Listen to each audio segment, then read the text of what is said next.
আসসালামু আলাইকুম everyone, welcome to my official YouTube channel Soha fashion. আজকে আমি আপনাদের মাঝে শেয়ার করব কিভাবে খুব সহজে সালোয়ারে ইলাস্টিক বা রাবার জয়েন করতে হয়। তো ভিডিওটি স্কিপ না করে সম্পূর্ণ ভিডিওটি দেখুন, তাহলে ইনশাআল্লাহ আপনারা খুব সহজেই সালোয়ারে ইলাস্টিক বা রাবার জয়েন করে নিতে পারবেন। এখানে সালোয়ারে রাবার বা ইলাস্টিক জয়েন করার পূর্বে আমাদেরকে মেজারমেন্ট করে নিতে হবে। তো এখানে মেজারমেন্টটি আপনারা একটু খেয়াল করবেন যে আমাদের যে অ্যাকচুয়াল হিপের পরিমাণ থাকবে তার থেকে সালোয়ারের কাপড় কাটিং করার সময় আমরা 10 ইঞ্চি 8 থেকে 10 ইঞ্চি পরিমাণ বেশি নেব। আবার যখন রাবার কাটিং করব আমাদের অ্যাকচুয়াল হিপ থেকে 10 ইঞ্চি পরিমাণ কম, তাহলে মোট সালোয়ারের কাপড় থেকে রাবার কাটিং করার সময় আমাদের 20 ইঞ্চি পরিমাণ কম নিতে হবে। এই ফলো করলে কিন্তু আপনারা যে কোনো সাইজের যে কোনো বয়সের মানুষের জন্য আপনারা সালোয়ার ইলাস্টিক বা রাবার জয়েন করে নিতে পারেন।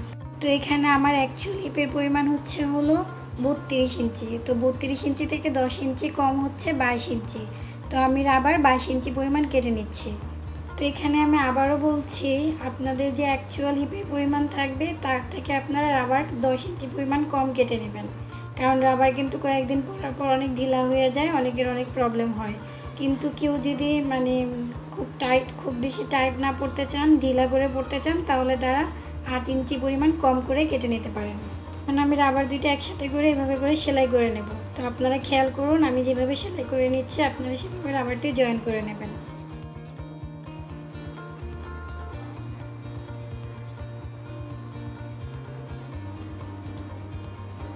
এখানে রাবারটিকে ঘুরিয়ে আমি আবারও সেলাই দিয়ে নিচ্ছি। আপনারা অবশ্যই রাবারটিকে খুব ভালোভাবে জয়েন করে নেবেন, যেন রাবার ইলাস্টিক বা রাবারটি সালোয়ারের কাপড়ের সাথে জয়েন করার সময় কোনোভাবেই খুলে না যায়। তো এখানে আমার রাবারটি কিন্তু জয়েন করা শেষ। আমি সুতাগুলো কেটে নিচ্ছি, এখান থেকে এক্সট্রা সুতা কেটে নিচ্ছি। এখন এটাকে আমি সালোয়ারের উপর বসিয়ে নিচ্ছি। এখানে একটু খেয়াল করুন, আমি ইলাস্টিকটি সালোয়ারের উল্টা পাশে রেখে কাপড়টি এভাবে এক ভাঁজ দিয়ে ইলাস্টিকের উপর বসিয়ে সেলাই করে নিচ্ছি। এখানে সেলাইটা কিন্তু অবশ্যই রাবার থেকে কিছুটা দূরে দিতে হবে। দ্যাট মিনস কাপড়ের মধ্যেই সেলাইটা পড়বে, রাবারের মধ্যে কোনো সেলাই পড়বে না। আপনারা কিন্তু অবশ্যই খেয়াল রাখবেন সেলাইটা যেন কোনোভাবেই রাবারের উপর না পড়ে যায়। তো আপনাদের যদি এভাবে সেলাই করতে সমস্যা হয় তাহলে অবশ্যই আপনারা প্রথমে এই যে প্রথম ভাঁজটা সেলাই করে নেবেন, দেন তারপরে আমার মতো এইভাবে করে জয়েন করে নেবেন। তো আমি আর প্রথম সেলাইটা দিইনি, একেবারে একটা সেলাই দিয়ে নিচ্ছি।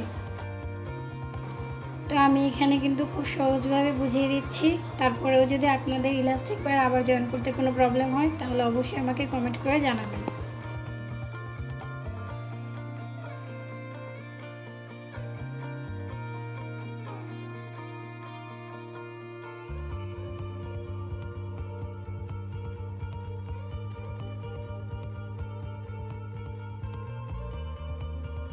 এভাবে করে কিন্তু আস্তে আস্তে ভাঁজ দিয়ে আমাদের পুরো রাউন্ডটা সেলাই করে নিতে হবে। তো এখানে দেখুন আমাদের সালোয়ারের থেকে রাবারের অংশটা খুবই ছোট। তো আমাদের যেদিকে সেলাই হয়ে যাবে সেখান থেকে কিন্তু আমরা রাবারটা টেনে বের করে ওখানে কুচি দিয়ে দিয়ে রাবারটা বের করে নেব। তো বের করে দেন রাবারের সাথে আবারও কাপড় জয়েন করে নেব।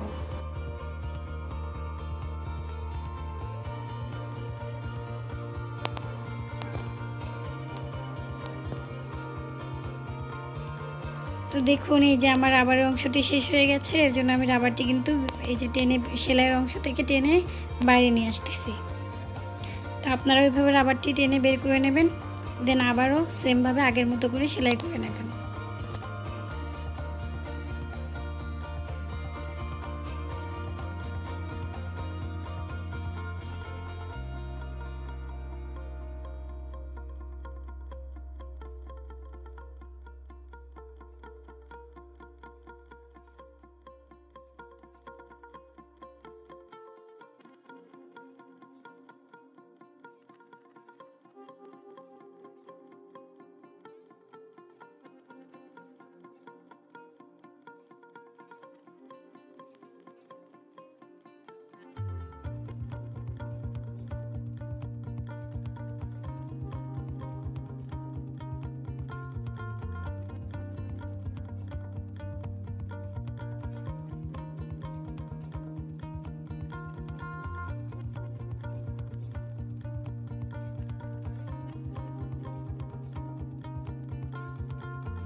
তো এখানে খুব সহজভাবে কিন্তু আমাদের প্রথম সেলাইটি কমপ্লিট হয়ে গেল। এখানে মাঝখান বরাবর আমি আরেকটি সেলাই করে নেব। তো এখানে মোট সেলাই হচ্ছে দুটি, নিচে একটা আর মাঝখানে একটা। তো এখানে সেলাই দেওয়ার সময় কিন্তু অবশ্যই কাপড়টি টেনে সোজা করে তারপর সেলাই দিতে হবে। কোনোভাবেই কিন্তু কুচি করা অবস্থায় সেলাই দেওয়া যাবে না। তো খেয়াল করুন, আমি যেভাবে টেনে ধরে সেলাই দিচ্ছি আপনারা ঠিক তেমন করেই টেনে ধরে সেলাই করে নেবেন।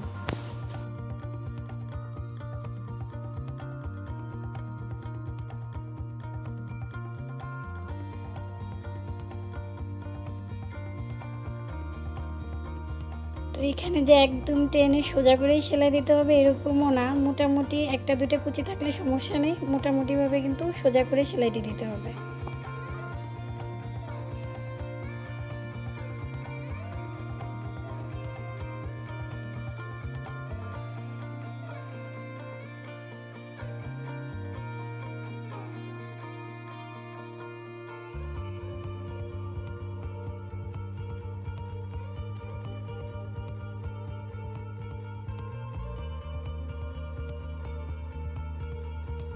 কুচিটা কিন্তু সব অংশে একদম সমান পরিমাণ থাকতে হবে, কোনো জায়গায় কম কোনো জায়গায় বেশি করা যাবে না, সব দিকে সমান পরিমাণে দিতে হবে।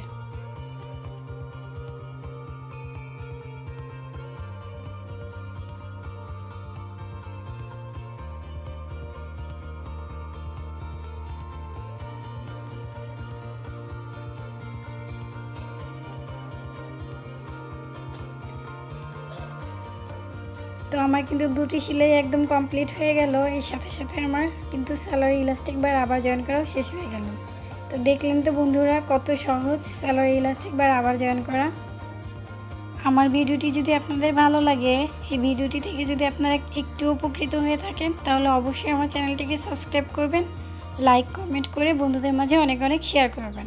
Thanks for watching my video.